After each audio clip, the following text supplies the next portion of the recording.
दोस्तों, लोकसभा में विपक्ष के नेता राहुल गांधी ने पिछले साल महाराष्ट्र विधानसभा चुनाव में धांधली का आरोप लगाया और उन्होंने कहा कि 2024 का महाराष्ट्र विधानसभा चुनाव लोकतंत्र में धांधली का ब्लूप्रिंट था। ये भी कहा कि मैच फिक्सिंग अब बिहार में भी दोहराई जाएगी और फिर उन जगहों पर भी ऐसा ही किया जाएगा जहां जहां बीजेपी हार रही होगी। वहीं पर राहुल गांधी ने ये भी आरोप लगाया और राहुल गांधी के आरोप पर बीजेपी ने पलटवार किया। बीजेपी के राष्ट्रीय अध्यक्ष जेपी नड्डा ने राहुल गांधी द्वारा 2024 के महाराष्ट्र विधानसभा चुनाव को लोकतंत्र में धांधली करने का ब्लूप्रिंट करार दिया। इस पर जेपी नड्डा ने कहा कि राहुल गांधी कई चुनावों में हार के दुख से हताश हैं और इसलिए विचित्र साजिशें रचने का आरोप लगा रहे हैं। हालांकि राहुल गांधी ने क्या कहा पहले वो समझ लेते हैं, उसके बाद बीजेपी भी कूद पड़ी। चुनाव आयोग ने भी जवाब दिया। एक अंग्रेजी अखबार में लिखे लेटर में राहुल गांधी ने इस बात पर जोर दिया कि मैच फिक्स किए गए चुनाव लोकतंत्र के लिए जहर है। उन्होंने कहा कि जो पक्ष धोखाधड़ी करता है वो भले ही जीत जाए, लेकिन इससे लोकतांत्रिक संस्थाएं कमजोर होती है और जनता का नतीजों से भरोसा उठ जाता है। सोशल मीडिया मंच एक्स पर उन्होंने पोस्ट किया और गांधी ने चुनाव में कथित अनियमितता के बारे में एक तरीका से लिस्टेड फर्जी मतदाताओं को भी जोड़ा। मतदान प्रतिशत बढ़ा चढ़ाकर दिखाया गया, फर्जी मतदान कराया गया और बाद में सबूतों को छिपा दिया गया। ये राहुल गांधी का आरोप है। अब राहुल गांधी ने लिखा कि चुनाव की चोरी का पूरा खेल 2024 में महाराष्ट्र विधानसभा चुनाव लोकतंत्र में धांधली का ब्लूप्रिंट था। ये भी कहा कि मैंने अपने लेख में चरण दर चरण विस्तार से बताया है कि कैसे यह साजिश रची गई। पहला, कि निर्वाचन आयोग की नियुक्ति करने वाली समिति पर कब्जा किया गया और दूसरा, कि फर्जी मतदाताओं को लिस्ट में जोड़ा गया और तीसरी बात, कि मतदान प्रतिशत बढ़ा चढ़ाकर दिखाया गया। चौथी बात, कि जहां बीजेपी को जिताना था वहां लक्षित करके फर्जी मतदान कराया गया और पांचवी बात, सबूत छिपा दिया गया। अब कांग्रेस के पूर्व अध्यक्ष यानी राहुल गांधी ने अपने दावे में पोस्ट किया, कहा कि महाराष्ट्र की ये मैच फिक्सिंग अब बिहार में भी दोहराई जाएगी और फिर उन जगहों पर भी ऐसा ही किया जाएगा जहां पर बीजेपी हार रही होगी। अंग्रेजी में मैच फिक्सिंग महाराष्ट्र और हिंदी में चुनाव की चोरी का पूरा खेल क्या है ये भी समझिए। यही शीर्षक था।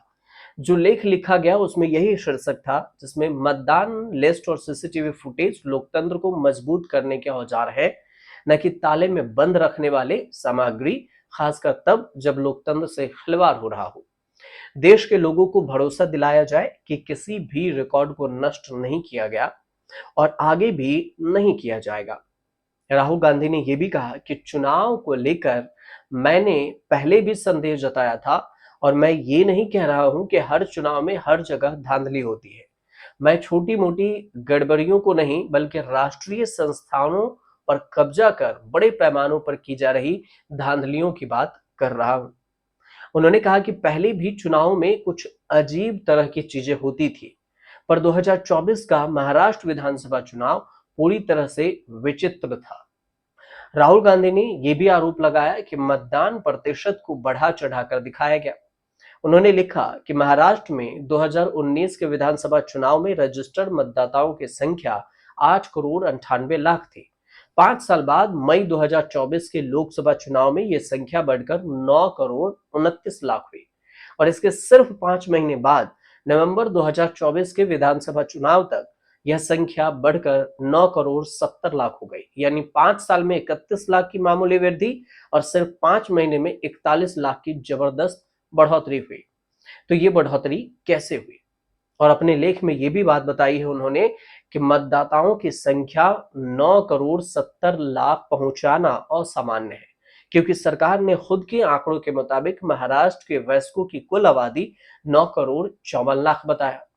चुनाव के दिन मतदान प्रतिशत में वृद्धि की ओर इशारा करते हुए राहुल गांधी ने कहा कि शाम 5 बजे तक मतदान प्रतिशत 98.22% मतदान पर खत्म हुआ और इसमें लगातार बढ़ोतरी हुई। अगले सुबह जो आखिरी आंकड़ा जारी किया गया उसमें 66.05% था।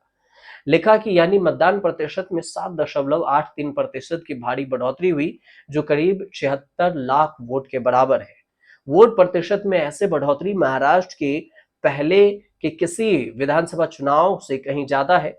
उन्होंने राज्य के 85 निर्वाचन क्षेत्रों में केवल 12,000 मतदान केंद्र पर नए मतदाताओं को जोड़ने की ओर इशारा किया, जहां आखिरकार बीजेपी की जीत हुई है। इस पर जेपी नड्डा ने पलटवार किया। जेपी नड्डा पलटवार करते हुए कहते हैं कि राहुल गांधी का ये जो लेख है, फर्जी विमर्श गढ़ने का एक ब्लूप्रिंट, क्योंकि वह लगातार चुनाव हारने से दुखी और हताश हैं। उन्होंने ये भी कहा कि वह इसे चरण दर चरण कहते हैं, तो चरण समझिए, पहला कि कांग्रेस पार्टी अपने हरकतों के कारण चुनाव दर चुनाव हारती है, और दूसरा, आत्मनिरीक्षण करने के बजाय वह विचित्र षड्यंत्र रचते हैं, धांधली का रोना रोते हैं, और तीसरी बात कि सभी तथ्यों और आंकड़ों की अनदेखी करते हैं, चौथी बात कि बिना सबूत के साथ संस्थानों को बदनाम करते हैं। बीजेपी के जेपी नड्डा का कहना हुआ कि पांचवी बात, फैक्ट की अपेक्षा करने की उम्मीद, बार बार पोल खोलने के बावजूद वह बेशर्मी से झूठ फैलाते हैं, और वह ऐसा इसलिए कर रहे हैं क्योंकि बिहार में उनकी हार निश्चित है। जेपी नड्डा ने यह भी कहा कि लोकतंत्र को नाटक की नहीं बल्कि सच्चाई की जरूरत है। इसके अलावे बीजेपी के आईटी सेल के प्रमुख हैं अमित मालवीय। उन्होंने भी राहुल गांधी के आरोपों की आलोचना करते हुए कहा कि वह जानबूझकर चुनाव प्रक्रिया के बारे में मतदाताओं के मन में संदेह और असंतोष के बीच बीज बोने का बार बार प्रयास कर रहे हैं। एक्स पर अमित मालवीय ने लिखा कि ऐसा नहीं है कि राहुल गांधी को ये समझना नहीं है कि चुनावी प्रक्रिया कैसे काम करती है।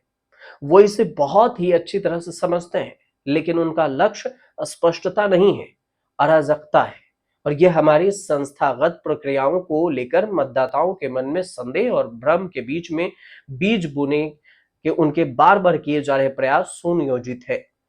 लेकिन जब वे हार जाते हैं तो हरियाणा से लेकर महाराष्ट्र तक तो रोना धोना षड्यंत्र का विमर्श शुरू हो जाता है। अमित मालवीय का सोशल मीडिया ये पोस्ट था। उन्होंने जॉर्ज सोरोस की भी रणनीति की बात कही है। इसके अलावे देखें तो चुनाव आयोग ने भी जवाब दिया। चुनाव आयोग ने भी इस पर पलटवार किया और राहुल गांधी को कहा कि बार बार जब इस पर सफाई चुनाव आयोग और पूरे बयान दे चुकी है, तो आपका आरोप निराधार है। फिर राहुल गांधी के बयान पर जो चुनाव आयोग ने जवाब दिया, उसके बाद राहुल गांधी ने फिर से पलटवार किया। तो सोशल मीडिया पर एक के बाद एक जो झड़ी है वो लगा हुआ है। चुनाव आयोग का ये कहना है कि महाराष्ट्र की मतदाता लिस्ट को लेकर जो आरोप लगाए जा रहे हैं वे कानून का अपमान है, और इसको लेकर सफाई देते हुए चुनाव आयोग का कहना है कि 24 दिसंबर 2024 को कांग्रेस पार्टी को इस बारे में जवाब दे दिया गया था। वह जवाब निर्वाचन आयोग की वेबसाइट पर मौजूद है। जबकि कांग्रेस ये कह रही है कि जो लिस्ट जो हमने मांगी थी जानकारी, उसके बजाय में हमें दूसरी लिस्ट दी गई, अनदेखी किया गया। चुनाव आयोग कहती है कि बार बार मुद्दे उठाना बेकार है। किसी के द्वारा भी फैलाई जा रही कोई भी गलत जानकारी न केवल कानून के प्रति अनादर का संकेत है, बल्कि यह अपनी ही राजनीतिक पार्टी द्वारा नियुक्त हजारों प्रतिनिधियों को बदनाम करती है और लाखों चुनाव कर्मचारियों को भी हतोत्साहित करती है, जो कि चुनाव के दौरान अथक और ट्रांसपेरेंसी से लोग काम करते हैं। तो उम्मीद करते हैं कि आपको ये जानकारी पूरी और जो विवाद है वो समझ में आ गई हो, और अगर आई हो तो हमारे चैनल से जुड़िए, सब्सक्राइब कीजिए, शेयर कीजिए, कमेंट जरूर कीजिएगा।